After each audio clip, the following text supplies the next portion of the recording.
Pat, what do you think of Billy Napier getting another season? We barely got that under the wire. I appreciate Scott Stricklin waiting until Thursday to do this, so thank you. Big decision. I don't mind it. I think it's fair. I have been completely underwhelmed by Billy Napier so far, but as you pointed out, they've played better in difficult circumstances as the season has gone along. They're playing an incredibly tough schedule, hardest schedule in the country. The teams that have beaten them, Miami is undefeated. Texas A&M is in the playoff hunt. Tennessee is in the playoff bracket right now. Georgia is in the playoff bracket right now. And they damn near beat Tennessee. Probably, you could even say, should have, on the road. They were leading Georgia in the second half. The other two games weren't good. That was early on. They got their stuff together. They played better. And it would be completely unfair to try to judge Billy Napier on the remainder of this season if they're going to have a third-string walk-on Yale quarterback as their guy. You know, DJ Lagway, I think, is listed as questionable. But if they have to start a third stringer and you're going to say Billy Napier's job is in the balance going at Texas, LSU, Mississippi, no, that's ridiculous. So you make the decision now. You ride it out. Now, I will say, I mean, coming into the season, we all said he's got to do better, and his record is not going to be better. If anything, it's probably going to be a third straight losing season, which at Florida is really hard to justify. But I think the arc of this season and probably the wisdom of waiting and not making that move early when everyone in the world, myself included, expected it when they were 1-2, is to let things play out. And we've talked about it on the pod plenty, that there's been more patience with coaches, partly because money's tighter, and this is a $26 million situation here.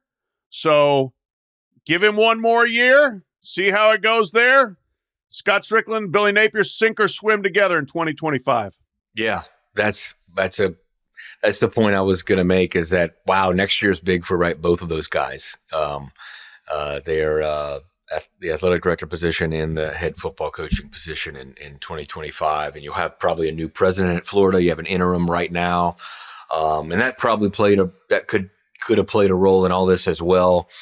But I think the bigger role that was played in this is Scott Stricklin's trust in faith in Billy Napier from the moment he hired him as really the only guy that he interviewed, the only guy that he was kind of focused on, and I think he believes there's been enough progress, to keep him, number one, and number two is what Pat had mentioned. There's just overall we're going to see this year, and maybe in years coming, that there's going to be more patience with coaches, and there's going to be fewer firings and fewer massive buyouts paid with coaches, and maybe future contracts with coaches that don't include those massive buyouts, because the players are going to get directly paid by the school. And we hadn't talked about it yet. It's a good time to mention it. Dan's favorite topic, the house case. Last week, all the ADs got a memo that set the projected year one cap of $20.5 million for each program can spend that much and divide among their athletes. And so it gets more real, right, that this is arriving and that you're going to have to spend this money. And guess what Billy Napier's buyout is? I think it's 25 or 26 million.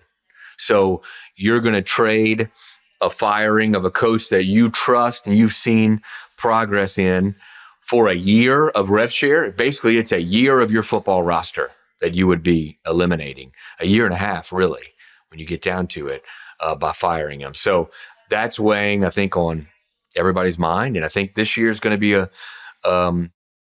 we're going to see the implications, not just with Billy Napier, right? Dave Aranda entered on the hottest seat. Him and Billy Napier entered on the hottest seat entering this year. They both, it looks like, are going to keep their jobs. Yeah, we talked about how the buyouts were so big that schools that, you can't afford to buy these guys out now, on the last show, on Tuesday's show. And I find that the great irony, the coaches have complained about these spending money on the players one way or the other. I'm all for it, except when it happens, right? Yeah. The guys totally deserve money, except when we have to give it to them. Like, not everyone. Except when they leave my school for someone else's money. Right. Not everyone can be Caitlin Clark. Sorry.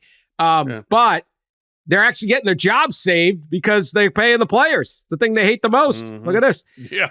Look at, as a practical matter, is Florida better if you don't have a coach lined up, ready to go, and you need an elite coach, and you can't hire somebody because they're already working right now? You have to wait until after Thanksgiving, potentially wait into December to hire a coach and miss the start of the transfer portal window? Or are you better off, right, saying Billy Napier is a good enough coach? If we fire him, Lagway, maybe we lose Lagway, maybe we lose some of these, and putting extra money. Let's say they put $5 million extra dollars, $10 million, I don't know, whatever they're already paying their roster into the transfer portal, which is going to open right after November. If you've got a guy now with a month and you can rebuild, again, this is the advantage of the losers. We're talking about this as like a kind of college draft order. Miami can't focus right now on the transfer portal because they're going to try to win the national title. And you can't be signing dudes, signing this guy and this guy and this guy and upsetting your chemistry and having some of your current players leave to impact your depth for the playoff. So Florida and Florida State kind of now have a little bit of advantage where they're going to spend all their time doing this. And if you're Billy Nate, you go, okay, look, this guy's a pretty good coach. You won at Louisville, you won at Louisiana. And, you know, this is a brutal schedule. There's no way. I think this was a perfectly timed deal. You're setting him up to spend his time focused on the transfer portal. And the reality is they'll probably lose their next 3 games. Doesn't mean they're bad. Now, next year's schedule, this is the one thing. This year's schedule is brutal. Next year isn't a whole lot better. USF visits, and they are showing a little fight, maybe more than UCF at this point. They're at Miami. They get Florida A&M in town. They get Georgia, and they're playing Florida State, and then they're at the end of the year. But then we also have Mississippi State, Tennessee, Texas, Kentucky, LSU, and Ole Miss. So I think they're the exact same teams they played this year in league, or whatever it is. It's pretty much the same schedule, except UCF is USF. So there's a lot on next year, but I don't know, as a practical matter, you're not better saying, you know what, let's pour instead of just blowing money on a buyout, let's pour some of those resources into the transfer portal.